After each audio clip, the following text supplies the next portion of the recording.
Gente, agora vamos falar um pouquinho do governo Lula e da notícia de momento, o relatório do novo marco fiscal que está previsto para ser apresentado daqui a pouco, em uma reunião com líderes partidários e com o presidente da Câmara, Arthur Lira. O ministro da Fazenda, Fernando Haddad, também deve participar desse encontro. Quem tem todas as informações é a Tainá Farfã. Oi, Tainá, conta tudo pra gente. Já começou a reunião? Oi, Raquel. Excelente noite de segunda-feira para você e para quem está acompanhando a gente aqui na CNN. Ainda não, Raquel, tá para começar, tá prevista para as 19 horas. Eu acabei de ver um carro chegando aqui de alguma das lideranças, né, de algum dos líderes da Câmara dos Deputados. A gente está na expectativa, então, desse encontro das lideranças da Câmara dos Deputados, em que Cláudio Cajado, o relator, vai apresentar os pontos do relatório aos líderes e também, claro, a Arthur Lira e ao ministro da Fazenda, Fernando Haddad. A informação que eu tenho é que ele já finalizou esse texto e só vai apresentar agora em busca de um consenso maior. Haddad, que nesse momento está finalizando uma outra reunião lá na Executiva Nacional do Partido dos Trabalhadores, também com o objetivo de buscar, de consolidar um apoio maior à matéria, apesar das alterações feitas pelo relator, alterações no texto que desagradam, claro, uma boa parte dos petistas. Bom, nesse encontro que a gente vai acompanhar, que deve começar já já, também deve ser definido um cronograma de votação, a ver se terá um consenso, acordo para que essa matéria seja votada ainda nessa semana. Se assim for, a expectativa é que o Cláudio Cajado protocole esse texto já amanhã. E a ideia de Arthur Lira é tentar votar urgência, que autoriza a proposta ser apreciada diretamente no plenário e o mérito tudo no mesmo dia. Mas tudo depende ainda de como será esse encontro, né, Raquel? E outro ponto que vale a gente destacar é que hoje, na parte da manhã, Cláudio Cajado se reuniu por mais de 2 horas com Arthur Lira e com o ministro da Fazenda, Fernando Haddad. Depois desse encontro, ele chegou a conversar com a imprensa e confirmou uma apuração que a gente já trouxe anteriormente aqui na CNN. Ele confirmou que vai incluir gatilhos no texto para quando o governo não cumprir as metas de resultado primário. Outro ponto que ele trouxe é que não vai adicionar aquela criminalização aos agentes públicos. E a gente também tem a apuração que ele deve mexer naquelas 13 excepcionalidades que foram apresentadas na proposta entregue pelo Executivo ao Congresso Nacional, adicionando algumas e retirando outras. Agora a gente está aqui na expectativa desse encontro que começa já já. Fernando Haddad deve chegar por aqui, também mais líderes e a gente, claro, vai trazer as informações em tempo real aqui na CNN. Agora a gente vai escutar um trecho do que disse o relator Cláudio Cajado hoje um pouquinho mais cedo, logo depois desse encontro que ele teve com Fernando Haddad e com Arthur Lira. Olha só. Nós estamos perseguindo um texto que seja consensualizado entre os deputados que integram a Câmara dos Deputados. E, enfim, essa questão de você ter medidas, gatilhos e enforcements é necessário. Nós vamos estar agora apresentando no relatório qual seria a graduação que se encaixa melhor. Caio, Haddad reunido com o PT poucos minutos aí antes da reunião dos líderes, do Cajado apresentar o texto. Está apagando fogo amigo?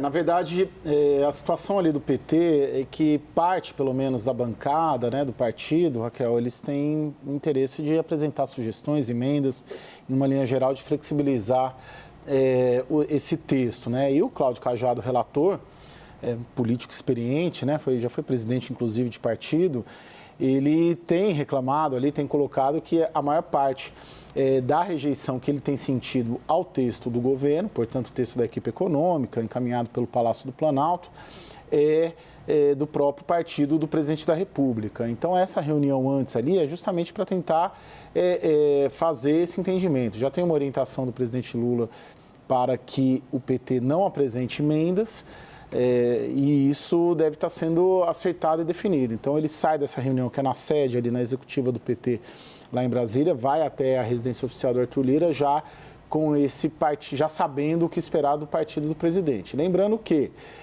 como a Tainá trouxe, em linhas gerais, o relatório deve trazer um endurecimento das regras e uma dificuldade maior. Então, é um texto mais duro e não mais flexível, deve ser, né? Mais duro e não mais flexível, como deseja o PT.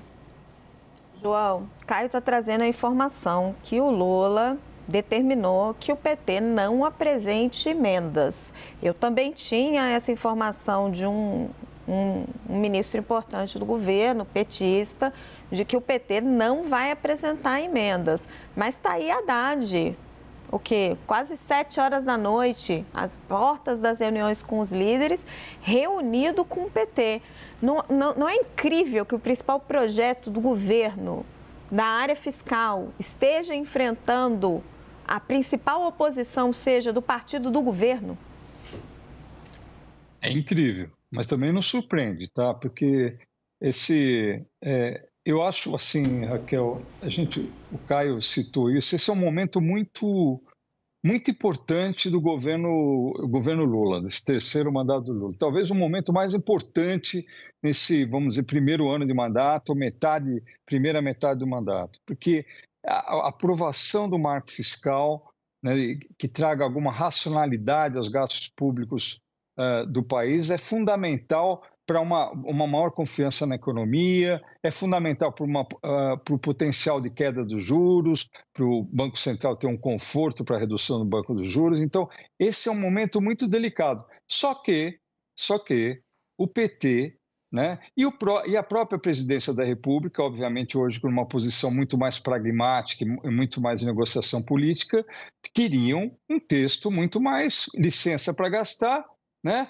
E sem muitas amarras para controlar, sem muitas punições. Isso não passou, o Congresso resistiu, agentes econômicos também resistiram, setores importantes da economia, e agora está se procurando uma acomodação. Só que para o PT isso é muito difícil. E não é só isso, nós estamos aí na iminência de mudança de preços da Petrobras, nós temos a questão da Eletrobras, nós temos a questão do marco do saneamento, enfim, você tem um conjunto de questões que o governo precisa, de alguma maneira, negociar com o Congresso e achar um meio termo ali das suas aspirações, que o Partido dos Trabalhadores, uma boa parte dos partidos trabalhadores, não aceita. Então, vai ser muito importante ver o que vai sair dessa negociação, dessa conversa hoje, é claro, dos líderes partidários, mas também da votação e depois da implementação do que eventualmente for aprovado. O João falou de Petrobras, Eletrobras, a gente vai falar disso já, com informação exclusiva. Agora, Joel, o João está pontuando que talvez seja o momento mais importante do governo. E com razão, né? E com razão, porque, primeiro, com relação ao país, a economia brasileira, a aprovação do novo marco fiscal vai representar um horizonte de alguma confiabilidade. Ele está longe de ser perfeito, mas ele é muito melhor do que nada, e nada é o que temos agora. Então, ele vai ser importante sim para a economia brasileira, para o horizonte da nossa economia, e é muito importante para o governo. Raquel, você levantou que é o projeto mais importante da área econômica do governo, e sim, é verdade, e é também, veja só, é também o projeto do governo que potencialmente será aprovado agora, em vez de ser morto sucessivamente, como diversas outras iniciativas do PT, ou que o PT estava apoiando, que chegaram ao Congresso, não conseguiram. O PL das fake news não era de origem do PT, mas o governo apostou naquilo, fracassou. Decreto para a Eletrobras, fracassou. Mudança do marco do saneamento, fracassou. Agora o governo tem a chance de aprovar algo que já é uma grande vitória e que é algo importante. É a diferença entre uma agenda, de um lado, uma agenda que representa uma ala mais radical do PT, uma agenda perdedora também no Congresso que a gente tem e na opinião pública que a gente tem, e de uma agenda que, sem deixar de lado valores fundamentais do PT, claro, a responsabilidade fiscal não é um desses valores, mas para o PT conseguir ter o foco social que ele quer e uma economia que ajude os mais pobres, ele vai precisar de alguma responsabilidade social. Então, esse pacote do Haddad, esse marco do Haddad, ele está totalmente em linha com os objetivos do PT e, na verdade, em linha até com o que foi o primeiro governo Lula, um governo marcado aí pelo pragmatismo e pela responsabilidade na área econômica. Então, é um projeto que está em linha com uma visão geral que o PT tem da sociedade, mas que é também um projeto que tem total apoio de muitas pessoas de fora do campo do petismo radical. É um projeto que interessa a uma base muito mais ampla, a uma frente muito mais ampla, vamos dizer assim. E o fato de que uma das principais dificuldades do PT para aprovar esse projeto venha da própria bancada do PT, só mostra para mim que só esse fato em si já mostra que ele deve ter algum mérito e deve estar dando passos numa direção correta, que é a direção completamente oposta à direção fracassada que a ala mais radical vem tentando. Janaína, você já colocou aqui no programa algumas vezes a sua preocupação com a LRF, né, a Lei de Responsabilidade Fiscal, que, enfim, o relator, segundo a apuração da Tainá, não está prevendo mudar, vai deixar de ser crime de responsabilidade, parece que, enfim, né, mesmo que o projeto seja aprovado. Agora, vai ter gatilhos, ele está pensando em mexer nas excepcionalidades e o Joel está trazendo essa questão, né? Por quê? Que Lira, Pacheco, várias lideranças e até mesmo setores da oposição, a gente não está vendo um enfrentamento a esse projeto, que é o principal projeto do governo. E a ala moderada do PT cedendo, dizendo tudo bem, vamos colocar mais amarras. Por que há, de certa forma, um consenso sobre isso? Por que nisso a oposição acaba, o centro, apoiando o governo? Olha, eu quero ler na íntegra esse relatório para entender exatamente o que é que o deputado Cajado quer dizer quando ele afirma: nós não vamos mexer na criminalização, nós não vamos mexer. Eu quero entender no texto o que é que ele quer dizer com isso, porque existe uma interpretação que eu vejo como positiva e uma que eu vejo como muito negativa, né? Nós não vamos mexer na criminalização. Significa que ele vai retirar os incisos do projeto original em que está escrito textualmente: a lei de responsabilidade fiscal não se aplica à União? Ou seja, porque hoje é criminalizado. Se ele não vai mexer na criminalização, ele tem que excluir do projeto, como apresentado, que tira a União dos deveres da lei de responsabilidade fiscal. Isso seria não mexer na criminalização. Ou ele quer dizer que vai mexer no projeto, mas não nesta parte. É isso. Né? Gente, vou dizer para vocês com toda honestidade, se ele não retirar esses artigos, é melhor que isso não passe. Porque hoje nós temos uma legislação muito sistemática, muito consistente, que impede a União de ser irresponsável. Nós não precisaríamos de mais nada. Se ele não vai retirar essa excludente, era melhor que isso não passasse. Eu reputo esse apoio, a ilusão que o PT está sabendo criar muito bem de que este projeto tem a ver com responsabilidade fiscal, quando, na verdade, ele mata as garantias que a lei de responsabilidade fiscal nos dá.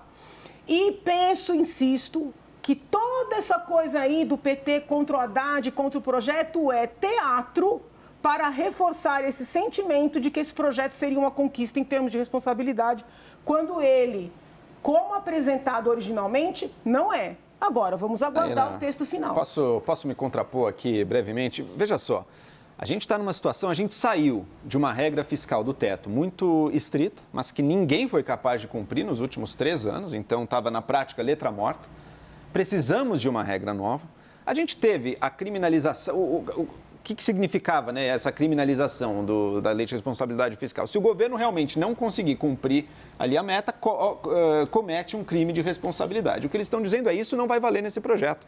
Mas você tem outras amarras. Você tem outras consequências ali. Veja, você falou que a lei garantia a responsabilidade da União, mas desde que a lei da responsabilidade fiscal foi passada, se não me engano, que ano 2000, faz um tempo já, até hoje, sim, o gasto da União não parou de crescer, não se garantiu, em muitos momentos crescendo de forma explosiva.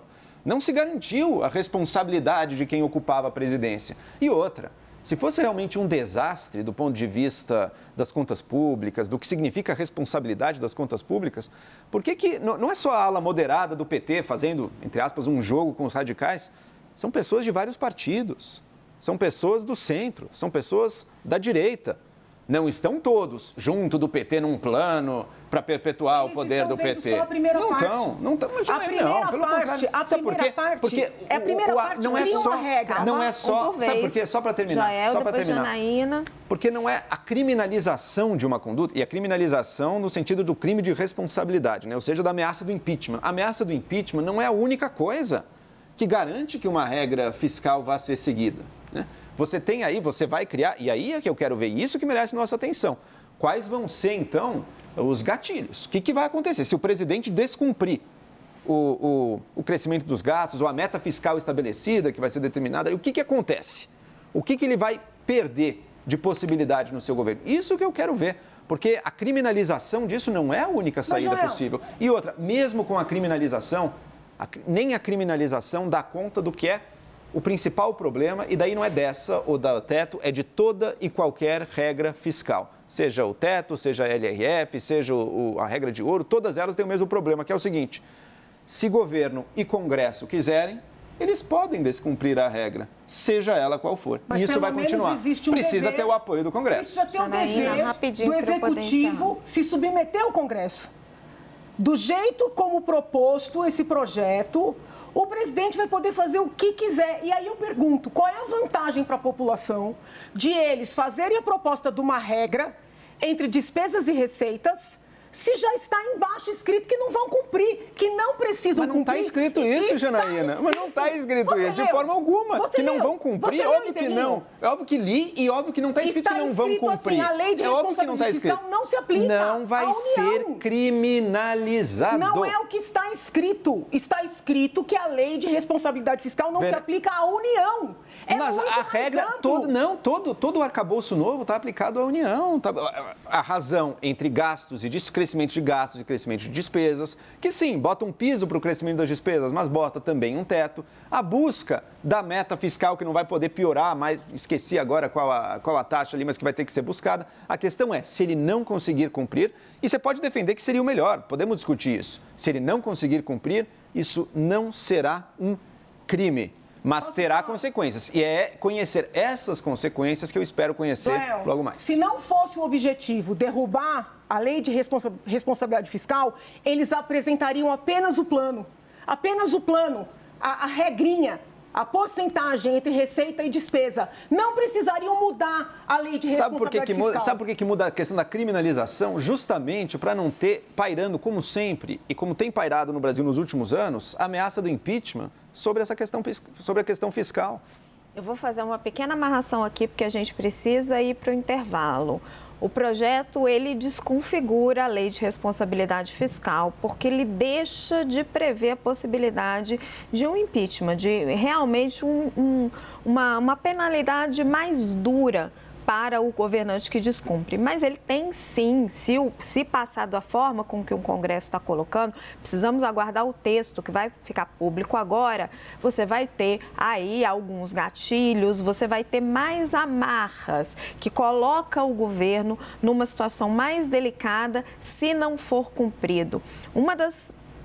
Dos pontos que explica por que a gente tem o centro, tem pessoas da direita apoiando esse projeto, porque o Brasil precisa de uma nova regra fiscal. Isso se tornou praticamente uma agenda de país e não uma agenda de governo. O que mais me espanta é que o PT, ou pelo menos uma área do PT, não consiga fazer parte desse projeto de país.